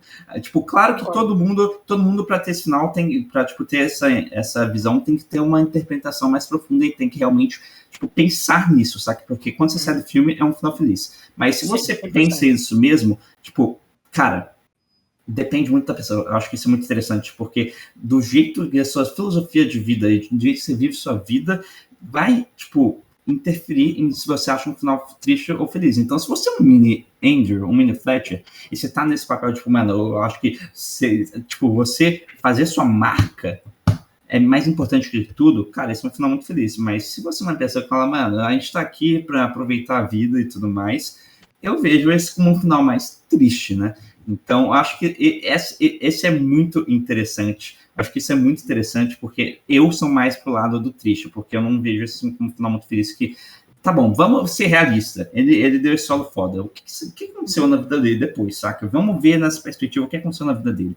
Então, talvez ele ficou um cara foda e tudo mais, ele começou em uns shows de jazz e tudo mais, ele virou um dos caras principais do negócio lá de jazz. Talvez ele tenha virado um novo Charlie Parker, mas e aí, mano, o que aconteceu? Ele com certeza não vai ter, tipo, relações emocionais fortes com outras pessoas, porque ele aceitou essa vida de realmente obsessão pelo sucesso e de status, e ao invés de você ter essas relações emocionais, ele escolheu esse caminho, igual a gente estava falando, né, tem esse caminho do que o Fletcher estava tentando puxar ele, e o caminho que o pai e a namorada dele estavam tentando puxar. Ele claramente escolheu o caminho do Fletcher, esse é o caminho que vai viver para a vida dele, e, tipo, o que vai acontecer nesse caminho, saca? Esse caminho já era, tá ligado? Então, para mim, eu interpreto esse final como sendo mais triste, mas é aquele negócio, eles botam um jeito de... É feliz, mas tem esse subtexto triste, né? Então, ele pode ser interpretado como... E, para mim, cara, é uma perguntinha, tá ligado? É uma perguntinha que estão em todos os filmes do Damien Chazelle, inclusive no First Man é o que menos tem, mas também tem, que é o filme sobre o Neil Armstrong, né, do primeiro cara que pisou na Lua. Eu sei o que você vai falar. É a pergunta que eu acho que eu já falei com você. Valeu a pena? Essa pergunta está em todos os sinais dele. A gente vai entrar mais a fundo no La La Land e no Babylon não precisa, mas... em todos os finais do Damien Chazelle, tipo, você tem toda essa história rapidinho, tem toda essa história das pessoas buscando os sonhos dela e objetivos dela, e no final acontece alguma coisa. E geralmente eles conseguem atingir esse objetivo dele. Mas sempre tem aquela perguntinha atrás da orelha de, tá, mas você atingiu, mas valeu a pena? E fala aí, Lucão, o que você acha? Não, eu só queria falar que, assim, foi perfeito você fazer esse gancho, porque agora eu tenho mais palavras para descrever o que eu tava pensando, sabe? Eu acho que, assim, a grande questão aqui foi com a forma como você fez essa pergunta, tá ligado? Porque eu acho que final feliz e final triste é algo que é, tipo, um pouco mais subjetivo. Então, tipo, feliz pra quem, sabe? Tipo, porque eu me senti bem vendo esse final, sabe? Eu achei o negócio legal. Os personagens se sentiram bem. Exato. Então, tipo, isso não seria um final feliz, sabe? Ou um final triste, mas eu acho que a pergunta valeu a pena, aí você já vai para outro campo. Porque eu sinto Sim. que, por exemplo, é o final feliz, né? Então, tipo, quando eu penso nisso, eu penso que, tipo, analisando, tipo, as possibilidades que tinham para os personagens chegarem nesse ponto aqui, sabe? E, tipo, você falou que, tudo bem, pode ser que tivesse dado merda depois e tudo mais, mas, tipo, pode ser que se ele não tivesse tocado ali, ele tivesse ficado mal pro resto da vida dele, porque ele nunca atingiu o momento ali de ser um cara de sucesso foda e tudo mais, e ele tivesse se matado também, sabe? Então eu acho que esse pós, para você determinar se o final ele é, tipo, feliz ou triste, eu acho que, pelo menos, eu não levo isso em consideração, entendeu? Tipo, não foi isso que eu levei em consideração para responder essa pergunta. Mas se a gente fosse entrar no tema valeu a pena ou não, aí eu concordo com você, entendeu? Tipo, aí levando tudo que você falou em consideração, eu concordo plenamente. Eu acho que, tipo, Sim. não valeu a pena, entendeu? Só fazendo Não? essa ressalva aqui. Você acha que não? Eu acho que não valeu então? a pena. Tá. Você tinha feito essa pergunta? Não sei se Sim, eu fiz. Ah, ok. Respondeu. Tipo, ok. Eu acho que não Então, valeu a pena, sabe? Porque... Bom, foda-se. Vai. Não, eu acho que eu entendo. Eu diria que, cara, é difícil de você falar sem ter visto, e eu acho que por isso que é tão bom. O filme acaba. O filme acaba no exatamente que ele dá as últimas batidas na bateria. Ele dá a última batida corta. Você não vê nem um frame a mais do que isso, nem um frame. Sim. E pra mim isso é Nossa, genial. A montagem é muito boa, mano. É muito boa. É genial. O Damien Chazelle ele tem uma tendência de terminar no clímax, né? Na maioria dos filmes dele. Talvez First Man não, mas os La La Land de Babylon Whiplash, ele termina no clímax. Acho muito interessante, porque a parte da resolução seria a parte que a gente veria como que tá a vida deles. Na partir do momento que ele parte, no exato momento do clímax, você, tipo, tudo é um ponto de interrogação, né? Tudo tá no ar e tudo é aberto à interpretação. Então, toda essa questão do valeu a pena fica para sua interpretação. E, cara... não é tão perfeito, né, sim, mano? O cara é muito perfeito. O objetivo dele, tipo, da forma mais perfeita possível. Sim. E não tem uma resposta para esse valeu a pena pelo fato da gente não ter visto o que aconteceu, né? A gente não viu o que aconteceu. Mas isso é um pouco diferente, inclusive, do La La Land, que tem essa mesma pergunta, mas você viu o que aconteceu. Mas, porém, eu, na minha visão, não valeu a pena. Para mim não valeu a pena. Mas, de novo, depende de cada pessoa que vê esse final. Cada pessoa vai interpretar essa pergunta do valeu a pena de um jeito diferente, com base nas experiências em quem elas são, né? Então, para mim, esse é um dos grandes motivos pelos quais esse final e esse filme, no geral, é tão genial, que esse filme inteiro é enraizado em você como pessoa, sabe? Você como pessoa influencia diretamente na sua percepção do filme inteiro. Então, é um trabalho excepcional do Damien Chazelle, é um trabalho excepcional. E você... Fala, manda bala. Só terminando aqui, finalizando, né, que eu não consegui desenvolver muito bem, mas agora eu formulei melhor as palavras. Eu acho que, assim, essa questão, ela, se valeu a pena ou não, é algo que a gente também fica muito restrito à realidade do Angel, sabe? Então, acho que isso abre, tipo, mais portas ainda para respostas diferentes. Porque, tipo, se fosse uma pessoa que tivesse uma vida, tipo, boa e tudo mais, e ela largou tudo isso pra ser um cara pica e, tipo, chegou naquilo, muita gente ia falar, tipo, não valeu a pena e foda-se, sabe? Mas você olha como é que era a vida do Angel, sabe? Você olha que ele era um cara que, tipo, ele meio que precisava disso, sabe? Então, tipo, se ele tivesse seguido para outro caminho, seria melhor que esse, sabe? Ele se daria melhor que esse, se ele focasse nas emoções dele, ele realmente conseguiria atingir um ponto de satisfação pessoal na vida dele, sabe? Então, sim, tipo, eu acho que isso é outro ponto que pega muito forte, sabe? Tipo, será que esse realmente não foi o melhor caminho que ele poderia ter seguido, né? Mas se você considera que sim, você considera que muitas pessoas deveriam fazer isso, né? Porque as pessoas só vão conseguir essa satisfação se elas realmente tiverem essa obsessão. E muitas vezes não vai ser isso, né? Então, tipo, é uma questão muito complicada, sabe? Mas eu acho que analisando tudo que ele perdeu, tudo que ele largou, assim, tipo, na vida inteira dele, eu não acho que valeu a pena mesmo. Sim, a gente concorda nisso daí, mas se a gente para às vezes para pensar sobre a perspectiva do Andrew, eu acho que é muito interessante Acho que aquela cena do jantar com a família, acho que talvez responda essa pergunta, que ele fala que para ele, ele tem esses dois caminhos, né? Você ter amigos, você ter uma família, pessoas que você ama e que se importam com você, e tem um caminho de você ser bem-sucedido e deixar sua marca na história. E no jantar, ele deixa muito claro que ele prefere esse caminho. Para ele, se ele fizer esse caminho, mesmo que a vida dele seja uma merda, ele vai estar feliz, né? Vai ser o que ele queria. Ele prefere isso do que realmente essa outra opção. Então, agora, olhando sobre a perspectiva do Andrew, acho que realmente é um final feliz. Acho que vale a pena. Mas, tipo, de novo, essa pergunta não tem resposta pelo fato de cada pessoa, esse vale a pena depende de cada pessoa que viu. Então, de novo, não tem resposta. Mas, só para fechar, então, esse assunto do final, a gente está falando aqui, a gente está assim, pensando no que aconteceu com a vida dele. Só uma pergunta que, tipo, não tem a ver com o filme. O que você acha que aconteceu com os personagens? O Andrew e o Fletcher, talvez nem tanto, mas o que você acha que aconteceu com o Andrew depois que acabou o filme? Qual a sua interpretação? O que você sente que aconteceu com ele? Mano, eu acho que assim, tipo, é um negócio que eu já tinha comentado, tipo, provavelmente depois desse momento eu sinto que ele entraria em uma certa crise, tipo, mentalmente. Eu acho que, tipo, logo depois que ele conseguiu lançar tipo, ele tocar muito bem e tal, pelo menos eu entendi isso como se, pô, ele conseguiu, ele é foda agora, tá ligado? Ele é um Charlie Parker da vida. Então, tipo, provavelmente ele ia falar, puta, eu sou foda. Então eu acho que ele ia começar a tocar, né? Eu acho que ele ia começar a ganhar mais sucesso, principalmente com a ajuda do Fletcher, né? Que, tipo, é um cara extremamente conhecido na área ali e tudo mais, então que com certeza puxaria os contatos dele para impulsionar a carreira do Andrew. Mas eu acho que aos poucos ele começaria a, tipo, quebrar mentalmente, sabe?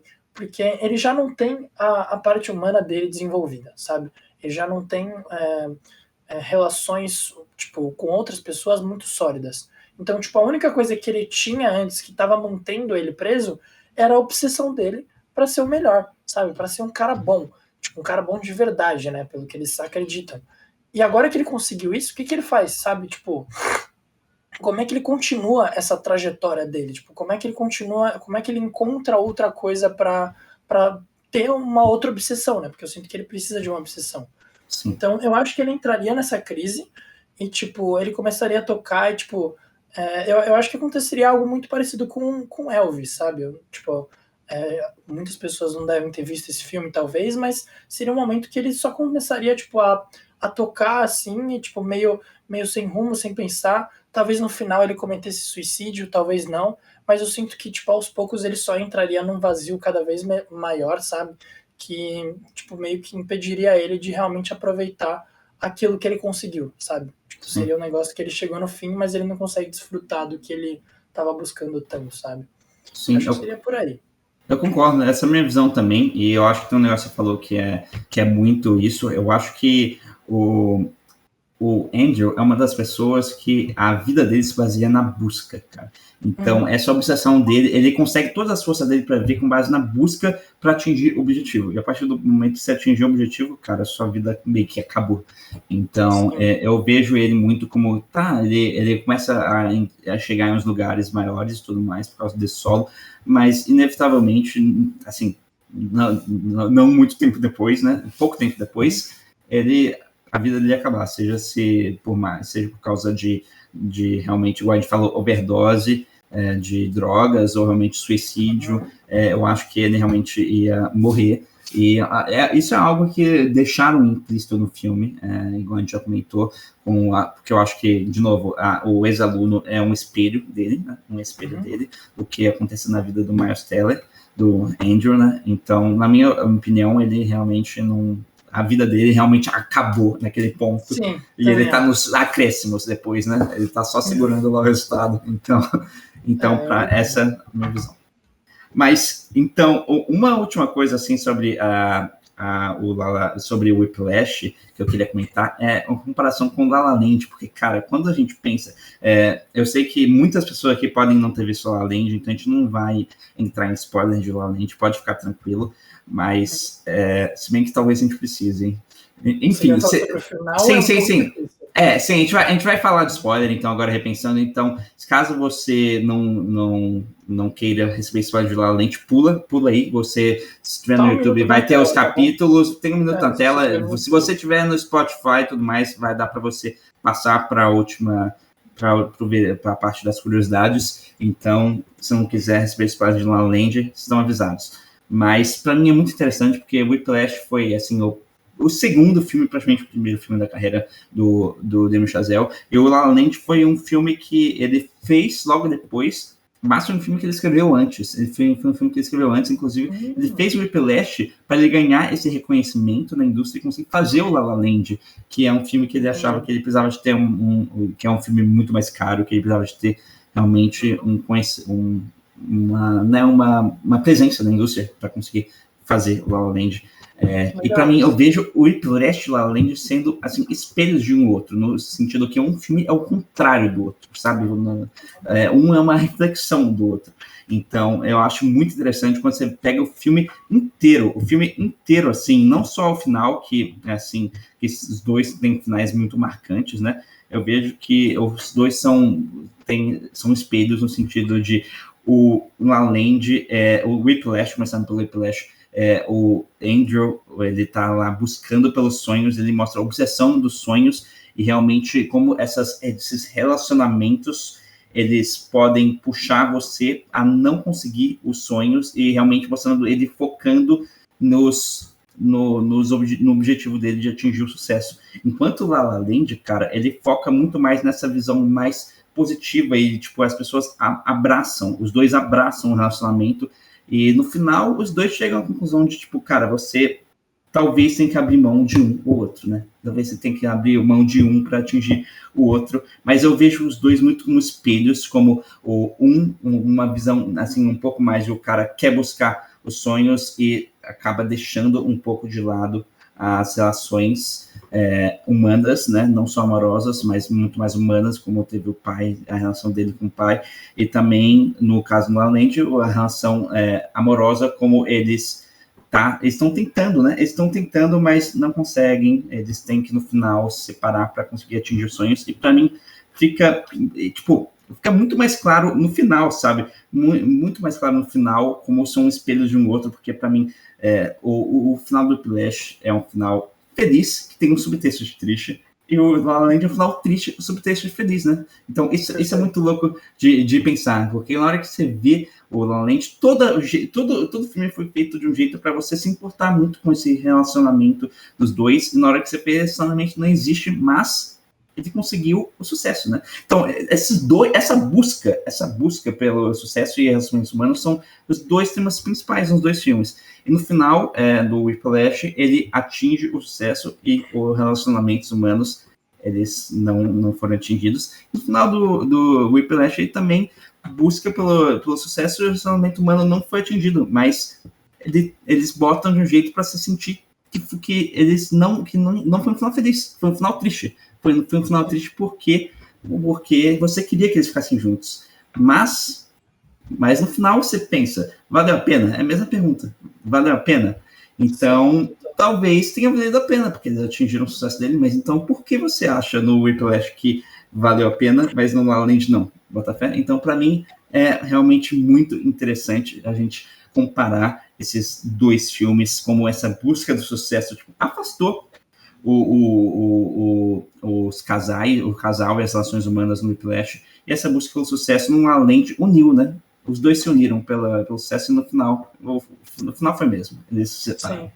Sim. Então, para mim, é muito interessante fazer essa comparação.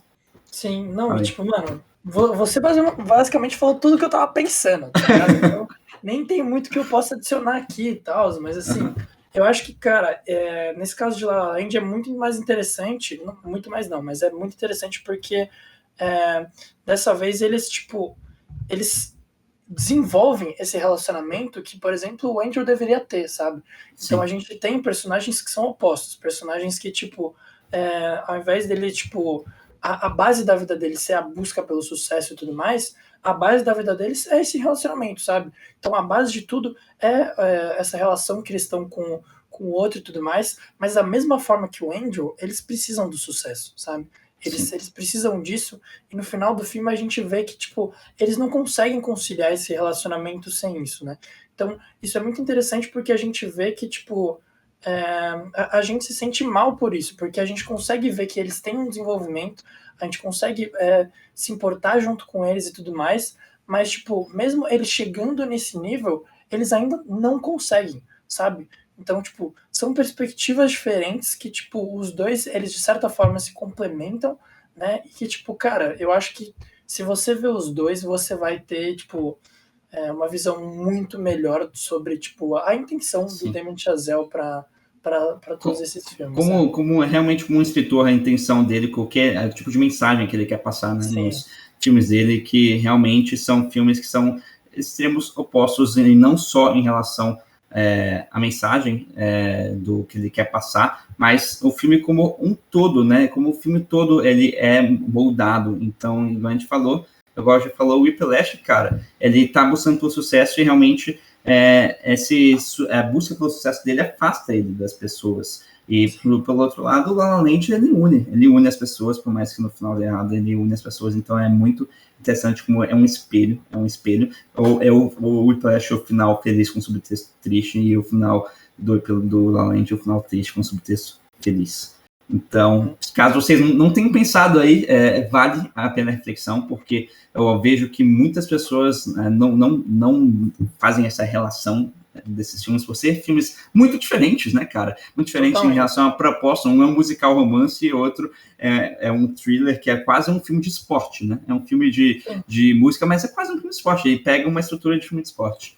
Então, de rock da vida, né? Então, realmente é interessante como são os filmes que são completamente diferentes no estilo deles, mas as mensagens e o jeito que eles são moldados, os temas são os mesmos do inverso. Então, realmente, caso você não tenha pensado, tá aí para vocês essa comparação.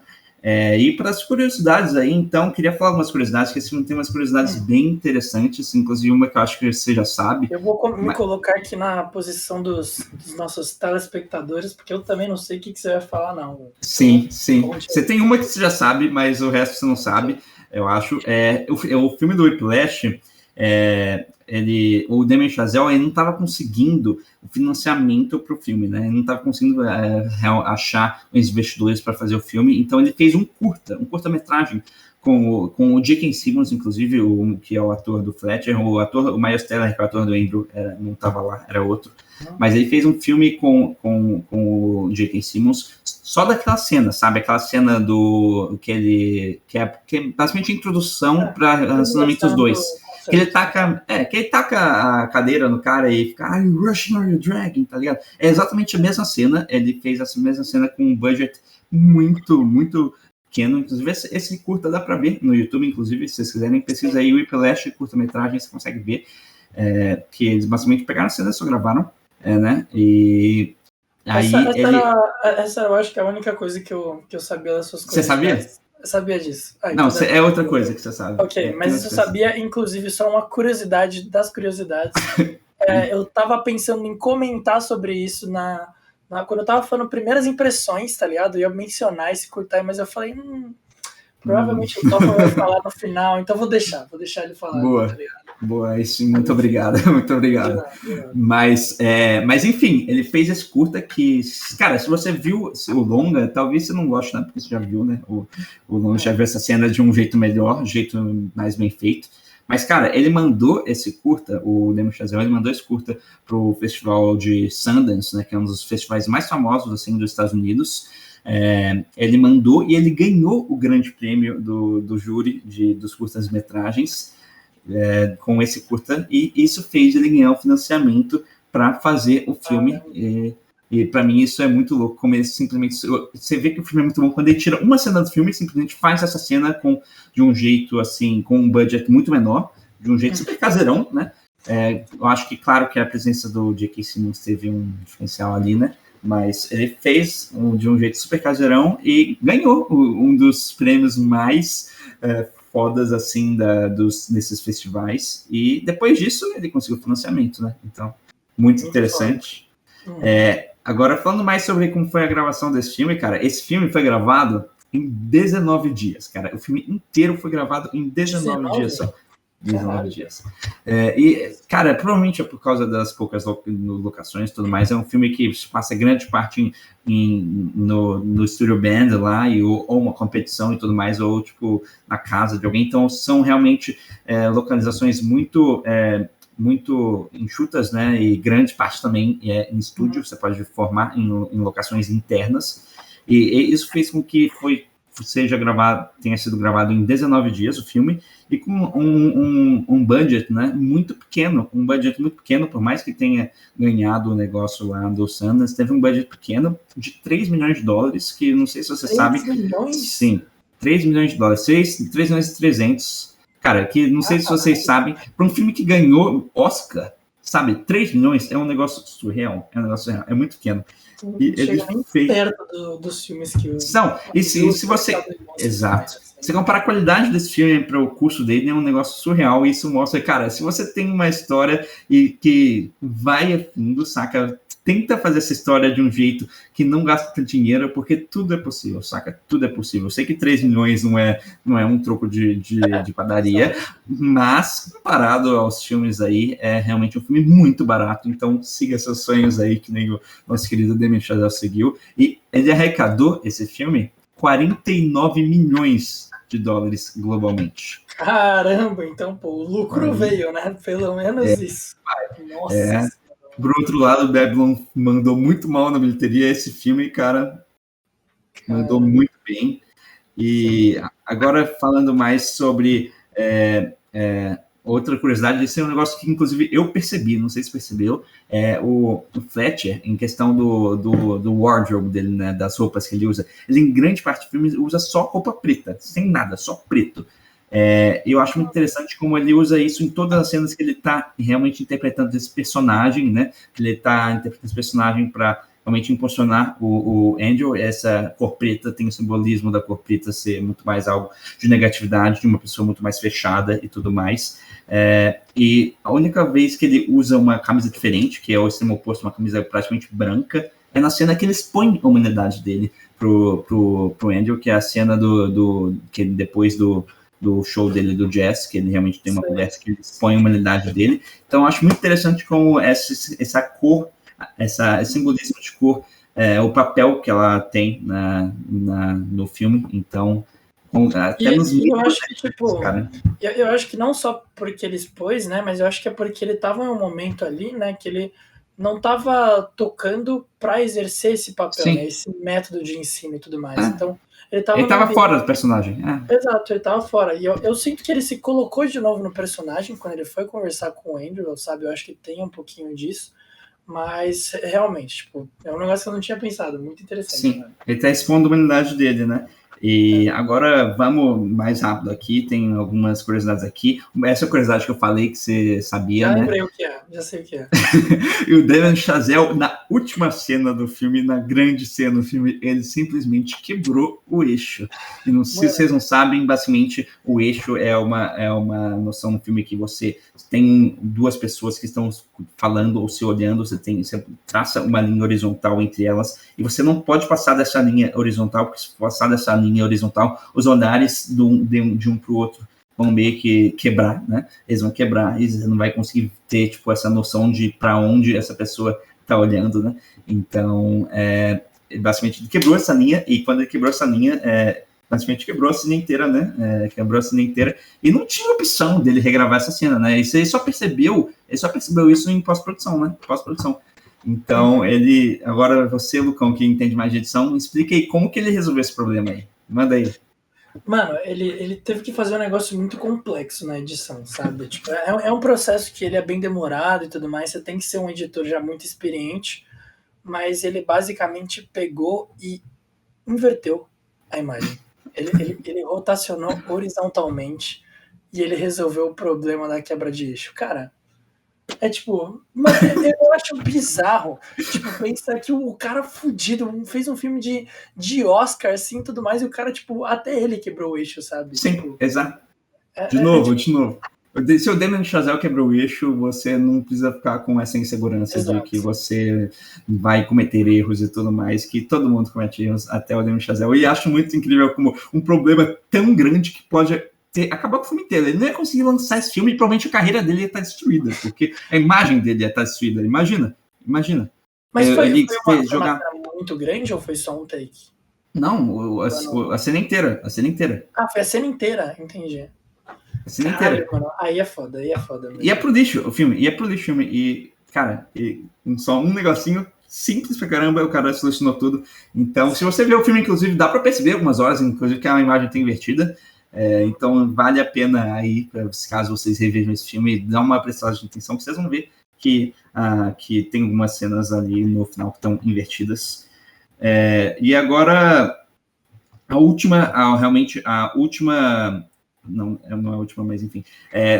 Agora, bem rapidinho, durante as cenas de gravação do Andrew, assim, realmente treinando a bater bateria, o Damien Chazelle, ele não gritou corta em nenhuma das cenas para que o Miles Teller, ele realmente ficasse batendo lá até ele parar por exaustão. E, cara, para mim, isso... Você pode entrar em negócio, tipo, esse é um Bank Fletcher, né? É um método Fletcher.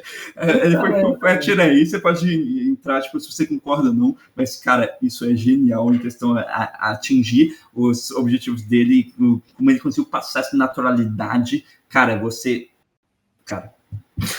É muito foda, né? E a gente percebe isso, tipo, a atuação do Miles Teller tá, tipo, impecável nesses momentos. Assim. É um absurdo. E, ver que ele usou, tipo, esse método pra direção, tipo, você pode discordar ou não, mas é muito foda, sabe? É muito foda. Genial, é muito genial. Você sente a exaustão do cara, você sente como ele tá lá, tipo, ele tem aquele negócio, ele faz ele continuar batendo bateria, mas ele tá morto, tá ligado? Ele tá morto. Sim. E pra mim é muito interessante como ele fez um método. Não é method acting, né? Não é atuação de método em português, né? Mas é a direção de método. Method directing. Muito interessante. E agora, realmente, a última linha, a última coisa aqui que eu vou falar de curiosidades. A única linha de diálogo que o J.K. Simmons improvisou foi uma que ele chamou o Andrew de Self-Righteous Prick, que é basicamente um moleque, sei lá, pretencioso, egocêntrico. Foi a única linha de diálogo que o J.K. Simmons improvisou nesse filme, e o resto, tudo estava no roteiro. Então, não sei você, mas quando eu vi esse filme, eu sentia que, tipo, o J.K. Simmons tinha, ele tentava realmente improvisar muitas coisas lá, porque tinha uma naturalidade tão grande, tipo, o diálogo fluía tão bem, sabe, que, tipo, você pensava, não é possível que, tipo, realmente alguém escreveu essas coisas de um jeito tão natural. E eu acho que não é possível que os caras conseguiram atingir essa naturalidade fazendo uso perfeito das falas do roteiro, sabe? Tipo, as duas coisas eu acho um absurdo de pensar, tá ligado? O Damien Chazelle escreveu um bagulho muito bem pra conseguir chegar nesse nível, e o J.K. Simmons, o cara atuou demais, né, mano, pra conseguir transpor essas falas pra tela e deixar elas perfeitinhas do jeito que elas estão. Não tinha nem noção disso, velho. Sim, eu acho que isso ele levou as duas coisas, né? Eu acho que ele levou o roteiro e a atuação, né? Porque o roteiro, quando é escrito essas falas tão naturalísticas e tão, assim, que acrescentam tanto pro personagem e fazem ele ter realmente por mais que ele tá sendo uma máquina lá, você vê que ele é um ser humano, né? E você conseguir criar esse ser humano de um jeito tão bem por meio dessas falas. E do outro lado, o J.K. Simmons conseguir pegar essas falas e trazer essa naturalidade tão grande, e realmente não improvisar nada para mim. Ele elevou as duas coisas para mim, essa curiosidade. Então, são essas as curiosidades. Eu acho que foram curiosidades muito interessantes aí para quem não sabia, né? Que talvez tenham feito você gostar mais ainda desse filme, espero, porque, né? Para mim é um filme sensacional. E agora vamos para a parte final, né? Vamos para os vereditos e notas, Lucão. Manda bala aí, suas últimas impressões, veredito. Cara, ok. Mano, esse é um filme que, tipo, é simplesmente incrível e que eu acho que ele cumpriu muito bem o propósito que ele se, tipo, determinou a fazer, tá ligado? Tipo, eu já tinha falado isso nas minhas primeiras impressões, mas o Damien Chazelle, ele queria muito fazer um negócio que ele não tá impondo uma certa opinião em cima daquilo, mas ele tá deixando você assistir esse filme com base no que você tá assistindo. E eu acho que a forma como ele desenvolveu o Angel foi incrível. O personagem do Fletcher, ele é simplesmente sensacional. A escolha musical, mano, a parte visual desse filme é muito linda. Tipo, a montagem, se você perceber na montagem, nos cortes que ele faz, tem um vídeo no YouTube muito interessante, que inclusive eu não vou lembrar o nome nem nada, mas um cara faz uma análise sobre a cena do jantar, né? E como o montador ele fez, tipo, os cortes ali, tipo, ele fala sobre coisas que na hora a gente, tipo, passa muito batido, mas são escolhas muito complexas de, tipo, a gente vai mostrar o Angel aqui agora e, tipo, a gente vai repetir um frame do pai dele fazendo isso e tudo mais para passar certa emoção. Então, tipo, eu acho que, cara, todo esse filme é, tipo, muito bem feito, sabe? É um filme que é, tipo, low budget, mas que, cara, ele tem um carinho tão grande que ficou essa obra-prima, sabe? Ficou um negócio sensacional e, tipo, pra mim, mano, o jeito que ele terminou é algo que, tipo, eu simplesmente não consigo ignorar, eu não consigo dar uma nota mais baixa que isso. Eu tava pensando em dar uma nota mais baixa do que a que eu vou dar, porque não é um ponto negativo, então eu não falei em pontos negativos, mas, tipo, eu sinto que esse filme eu tenho muita dificuldade de me relacionar com o personagem, sabe? Então, tipo, eu tenho dificuldade de me colocar nessa situação. Porque eu sou uma pessoa que não tem essa obsessão, sabe? Se eu tivesse um cara assim que me ensine, ou eu ia simplesmente cagar, né? Que nem eu falei no meu treino de esporte lá, tipo, ou eu ia tipo, cagar e fazer meu máximo e é isso, porque eu sei que ele tá fazendo um personagem dele, ou eu ia sair se aquilo estivesse prejudicando minha saúde. Pra mim é uma questão simples na minha realidade, sabe? Mas isso de forma alguma é um ponto negativo, porque isso é só a minha visãozinha na minha bolha e tal. Mas, né, eu tenho que dar nota com base no que eu achei, então isso eu achei que diminuiu um pouquinho. Mas, cara, eu vou dar um 9,8. Tá? 9,8. Bacana. A nota foi muito, muito boa. Foi a mesma nota que você deu para o Mulholland Drive, né? 9,8. Mesma nota. Eu ia dar 9,7, mas depois desse podcastzinho subiu um pouquinho mais. Sim, sim. Acho que é da hora como a gente sempre tem uma visão melhor do filme quando a gente discute aqui, a gente sempre aumenta um pouco a nota, se bem que no Blade Runner não, mas foi por outros motivos, mas a gente conseguiu entender o melhor filme. A gente conseguiu apreciar melhor o filme, né, querendo ou não. E, cara, eu não vou entrar muito mais a fundo aqui, e eu concordo com o que você disse. Esse realmente não é meu estilo de filme, né, porque o meu estilo de filme, estilo de cinema, eu realmente preciso me conectar muito com seres humanos, né, e igual você falou, eu não acho que esse é o objetivo desse filme, e tá tudo certo, saca? Então não é muito meu estilo. Porém, esse é um dos poucos filmes que eu deixo meu estilo de lado, né? Meu gosto de filme de lado, e consigo apreciar ele pelo que é, tá ligado? É um dos poucos filmes que eu amo porque ele é muito bom, tá ligado? A maioria dos meus filmes preferidos são filmes que realmente me tocam emocionalmente e que eu tenho uma importância emocional muito grande pra mim, mas esse filme não. Esse filme é um dos únicos que realmente ele é tão bom, que eu amo. E para mim, de novo, você falou do ponto negativo da Nicole, e é um ponto negativo muito válido, mas para mim, nem isso eu não considero um ponto negativo. Realmente é um dos poucos filmes que eu não consigo ver, na minha perspectiva, pontos negativos. Então, para mim, esse filme é uma nota 10. É um dos poucos filmes. Eu já vi, eu tô na minha jornada aí de mais filmes, eu já vi tipo quase 600 filmes aí. Minha meta é ver um por dia esse ano, mas tem 7 filmes por enquanto que eu dei nota 10 perfeito. Legal. E esse é um deles porque para mim é um filme perfeito. Filmes perfeitos não existem, mas se eles existissem, seria um filme perfeito. Sim. Mas é isso então, nota 10 para mim e nota 9,8. Não precisa nem pensar muito, né? Precisa, né? É 5 estrelas. É 5 estrelas. Acho que mais do que merecido. Mano. Sim, se vocês quiserem, aí a média é 9,9, né? Mas é 5 estrelas e eu acho que é uma nota justíssima. Comenta aí embaixo a nota que você daria para esse filme, mas, cara, não vejo esse filme sendo 5 estrelas. Para mim é um filme perfeito.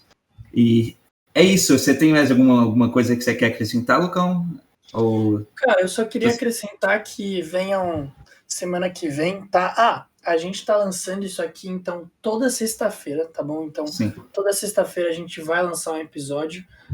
Não temos um horário fixo a princípio e provavelmente não vai ter, porque sou eu que tô editando essas coisas, então se um dia que eu quiser editar, mano, e postar o bagulho às 10 da noite, vai sair às 10 da noite. Eventualmente a gente vai definir, né? Mas por enquanto sem horário. Por enquanto tá bem flexível, então toda sexta-feira aqui a gente vai estar aparecendo com um podcastzinho e semana que vem, Ilha do Medo. Ilha do Medo. Tá bom? Rocheado por mim. E é isso. É isso, se preparem, vejam Ilha do Medo. Se vocês gostaram desse vídeo, se vocês estiverem no YouTube, por favor, dê o like aí. Se vocês estiverem no Spotify ou em qualquer outra plataforma de streaming, nos avaliem bem aí, se você tiver gostado. E nos vemos na próxima semana, né? Vejam Ilha do Medo e se preparem aí pro episódio 4 do Tofale Cinecast. Muito obrigado, galera. Tamo junto. Falou, pessoal. Tchau, tchau.